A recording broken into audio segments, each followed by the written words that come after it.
देखिए यहाँ detection an odd, ये एक पोयम है और किसकी पोयम है? एस.टी. कॉलरिज की पोयम है ये डिजेक्शन एन ओड।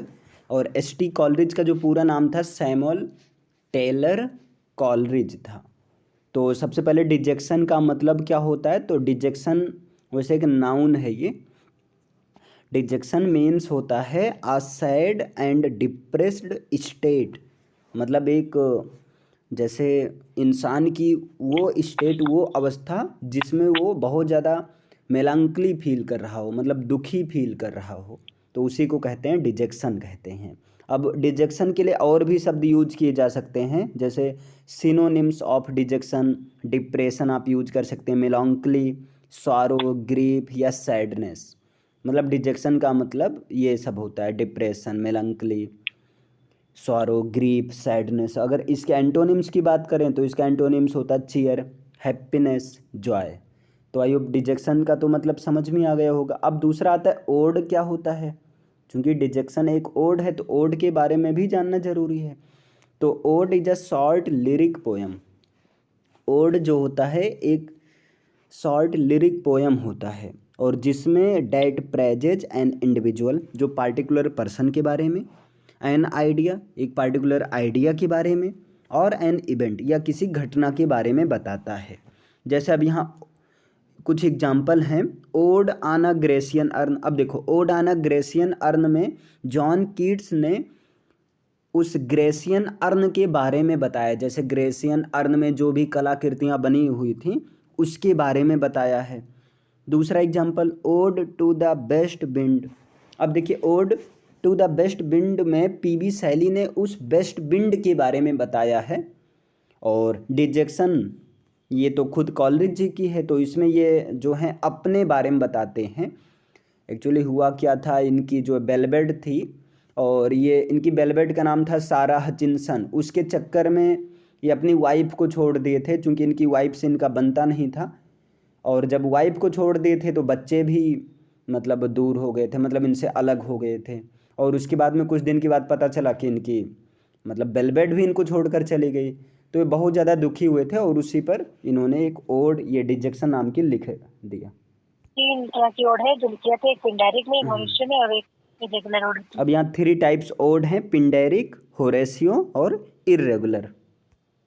अब यहाँ देखिए नेक्स्ट पोयम है अबाउट द पोयम, यानी कि डिजेक्शन के बारे में। तो यहाँ डिजेक्शन के बारे में, dejection an ode is a poem. Dejection जो कि एक ओड है, और ओड जो होता है ये फॉर्म्स ऑफ पोएट्री होता है। जैसे जनरली अभी बीए सेक्शन में था, फॉर्म्स ऑफ पोएट्री 5 थी। जैसे सोनेट है, ओड है, एलजी है, लिरिक है, और एक और था। तो 5 था। तो ऐसे ओड जो है एक पोयम होता है मोनोलॉग। और written by Samuel Taylor Coleridge, जिसको सैमुअल टेलर कॉलरिज ने लिखा था और 1802 ईस्वी में लिखा था। अच्छा 5 फॉर्म्स थे, एक मोनोलॉग था ना। वही तो बोले। तो इसका मतलब एक तो रिटन पीरियड है 1802 ईस्वी। किसने लिखा? एस.टी. कॉलरिज ने। पूरा नाम क्या था? Samuel Taylor Coleridge. ये क्या है? एक पोयम है। फिर इसके बाद poem in its original form was written to Sara Hutchinson. देखिए ये जो पोयम है ये सारा हचिनसन के लिए लिखा गया। A women who was not his wife, ये सारा हचिनसन जो कि इसकी वाइफ नहीं थी। And discusses his feelings of love for her, और सारा हचिनसन के लिए जो कॉलरिज जी का जो प्यार था उस प्यार की फीलिंग्स को इन्होंने इस पोएम के जरिए डिस्कस किया है। इनकी वाइफ थी, ऐसा नहीं कि शादी हुई थी, लेकिन वाइफ से कुछ बवाल हो गया था तो तलाक वलाक हो गया था। और इसे ये अपने बच्चों से बहुत प्यार करते थे तो बच्चे भी दूर हो गए थे। और ये जो है बाद में सारा भी दूर हो गई थी इनसे, मतलब इनको बाद में लगा कि सारा अब इनकी नहीं हो पाएगी। तो इन्होंने अपने प्यार की फीलिंग को एक्सप्रेस करते हुए इस पोएम को लिखा। इसमें ये सब बताया है। ओरिजिनली पब्लिश कब हुआ, इसका पब्लिकेशन क्या है? तो 4 अक्टूबर 1802 ईस्वी है इसका पब्लिकेशन। और इसके राइटर कौन हैं? तो वैसे यहाँ पोएट कह सकते हैं, पोएट ही कहना ज़्यादा सही रहेगा। इसके पोएट कौन है? सैमुअल टेलर कॉलरिज हैं। और ये कौन सी लैंग्वेज में लिखी गई? तो इंग्लिश लैंग्वेज में लिखी गई। ये है पोएम के बारे में। देखिए अब यहाँ पोएम की समरी शुरू करते हैं। चूँकि पोएम काफ़ी लॉन्ग है तो अब पोएम का अलग से स्पेशली वही सब होगा उसमें। समरी क्या है? An ode is very popular written by S T. Coleridge. मतलब अगर ये डिजेक्शन की बात करें तो डिजेक्शन एक ओड है।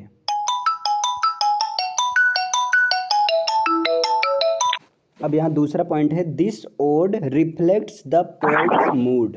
अब ये ओड जो है पोएट के मूड को रिफ्लेक्ट करता है, मतलब पोएट के जो मनोदशा है उसको बताता है। और the poet settled in 1801 at Keswick Lake District. देखिए पोएट जो है लेक डिस्ट्रिक्ट, अब ये डिस्ट्रिक्ट का नाम है, वैसे लेक मीन्स झील होता है लेकिन यहाँ डिस्ट्रिक्ट का नाम है लेक। लेक डिस्ट्रिक्ट के केसविक शहर में 1801 ईस्वी में रहने लगा, मतलब यहाँ पर ये सेटल हो गया। Where he wanted to be near to Wordsworth, जहाँ पर वो चाहता था कि वो वर्ड्सवर्थ, वही विलियम वर्ड्सवर्थ ही हैं, उनके साथ में रहे, उनके पास रहे, मतलब वो जहाँ पर वो वर्ड्सवर्थ के साथ रहना चाहता था। But it was a damp climate, लेकिन वहाँ का जो क्लाइमेट था बहुत ज़्यादा डैम्प था। There so he began to take opium, इसलिए वो का मतलब ये कॉलरिज जो है अफीम लेने लगा। To escape from his physical suffering, ताकि ये जो फिजिकल सफरिंग से बच सके। जैसे बहुत ज़्यादा डैम्प क्लाइमेट था तो वहाँ पर इनके मतलब शारीरिक कष्ट इनको बहुत ज़्यादा हो रहा था, और इस शारीरिक कष्ट से बचने के लिए इन्होंने ओपियम का सहारा लेना शुरू कर दिया, मतलब अफीम लेना शुरू कर दिया, अफीम खाने लगे थे ये। अब इसके बाद क्या हुआ? This habit deadened the poetic sensibility of the poet. अब ये जो अफीम खाने की हैबिट एक तरह से एडिक्ट में बदल गई, और इस हैबिट ने पोएट के जो पोएटिक सेंसिबिलिटी थी, जो पोएटिक जैसे पोएम लिखने की जो समझ थी या जो शक्ति थी, उसको धीरे धीरे डेडेंड कर दिया, नष्ट कर दिया या नष्ट करने लगी। फर्दर आगे चलकर हिज फ्रस्ट्रेशन, इनका जो फ्रस्ट्रेशन था, इनका जो मानसिक तनाव था, increased by growing differences with his wife. देखिए इंक्रीज्ड मीन्स बढ़ने लगा, bye growing differences means difference with his wife, अपने वाइफ के साथ, है ना, अपने वाइफ से जो कई सारी बातों में ऐसे कुछ कहा सुनी होने की वजह से इनका जो फ्रस्ट्रेशन जो है, इनका जो मानसिक तनाव वो बहुत ज़्यादा इंक्रीज होने लगा या इंक्रीज हो गया, क्योंकि इनका जो है इनकी वाइफ से बनता नहीं था। और फिर इनके और इनकी वाइफ के बीच में एक बहुत ज़्यादा डिफरेंसेज होने लगा पॉइंट्स ऑफ व्यू में, थॉट्स में, और इससे इनका फ्रस्ट्रेशन बहुत ज़्यादा इंक्रीज हो गया। इन 1799 1799 में ही केम इनटू कांटेक्ट विद सारा हचिंसन। 1799 में ये सारा हचिंसन के कांटेक्ट में आए, मतलब इनका संपर्क सारा हचिंसन से हुआ। whom he began to love passionately, जिससे ये जो है पैसियोनेटली लव करने लगे, मतलब कहीं ना कहीं ये लव जो है वन साइडेड ही था।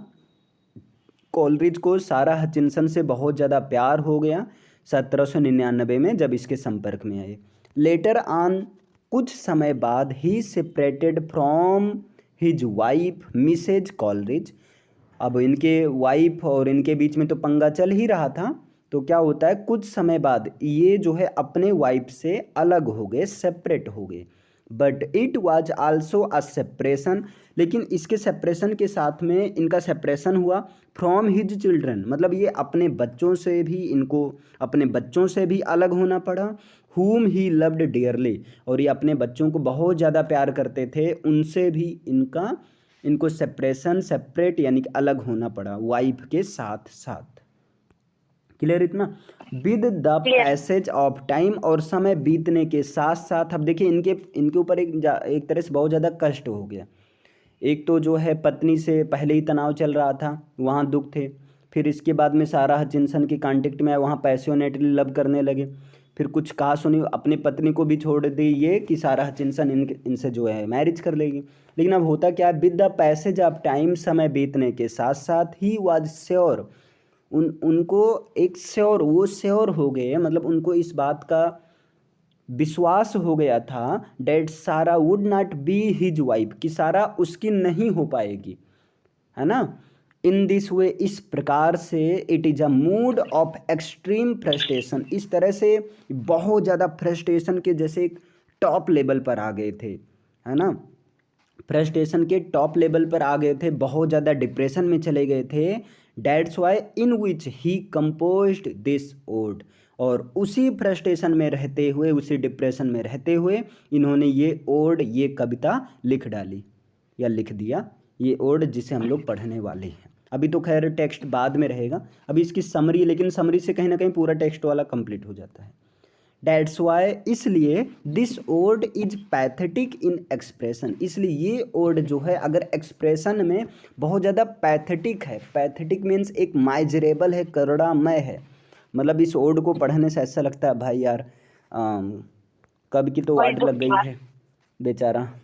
आगे देखिए, dejection an ode was first published in the Morning Star Post on October 4, 1802। देखिए, डिजेक्शन जो कि एक ओड है, इसको फर्स्ट टाइम पब्लिश किया गया मॉर्निंग स्टार नाम के मैगजीन में, यहाँ स्टार मैंने बाद में लिखा है, मॉर्निंग स्टार नाम के मैगजीन में, और जिसको पोस्ट किया गया 4 अक्टूबर यानी कि 4 अक्टूबर 1802 में। इसके पहले था भी ओरिजिनली पब्लिश डेट, तो 4 अक्टूबर 1802 में।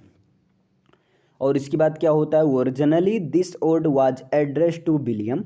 वैसे देखा जाए जब फर्स्ट टाइम इसको लिखा गया तो ये ओड विलियम को एड्रेस था इनफैक्ट, और सच बात तो ये है, दिस विलियम, ये विलियम कोई और नहीं बल्कि विलियम वर्ड्सवर्थ ही थे, जिन्होंने कौन सी कविता लिखी थी, टिंटर्न अवे नाम की कविता लिखी थी, जब ये टिंटर्न अवे नामक प्लेस पर अपने बहन के साथ घूमने गए थे। अब देखिए यहाँ पर लास्ट पेज है, then while revising the ode, और जब देखिए पहली बार तो इन्होंने विलियम वर्ड्सवर्थ को एड्रेस किया था, लेकिन जब ये ओड को रिवाइज किए थे यानी कि संशोधित किए थे, तो on that condition Coleridge addressed it to सारा।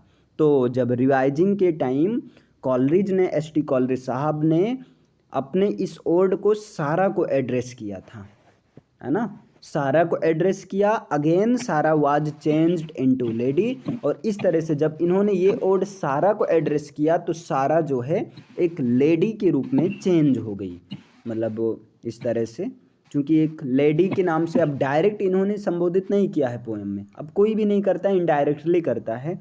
दस इस प्रकार दिस प्रेजेंट फॉर्म, ये जो प्रेजेंट फॉर्म है, ये जो ओड डिजेक्शन नाम की फॉर्म है, इनटू एग्जिस्टेंस में आई, which was published in 1817 in the Sibylline Leaves, जो कि सिबेलाइन लीव्स नाम की मैगजीन में 1817 ईस्वी में पब्लिश हुआ। देखिए यहाँ पर सबसे पहले लिखा था ओरिजिनली पब्लिश्ड, तो ओरिजिनली पब्लिश्ड का मतलब 4 अक्टूबर 1802 में फर्स्ट टाइम तो पब्लिश हुआ था, लेकिन फिर इसमें करेक्शन हुआ, जब करेक्शन हुआ तो सारा को एड्रेस किया, और सिबेलाइन लीव्स नाम की मैगजीन में कब इसको पब्लिश किया गया, तो इसको किया गया 1817 ईस्वी में। तो ये था आपका डिजेक्शन एंड ओड।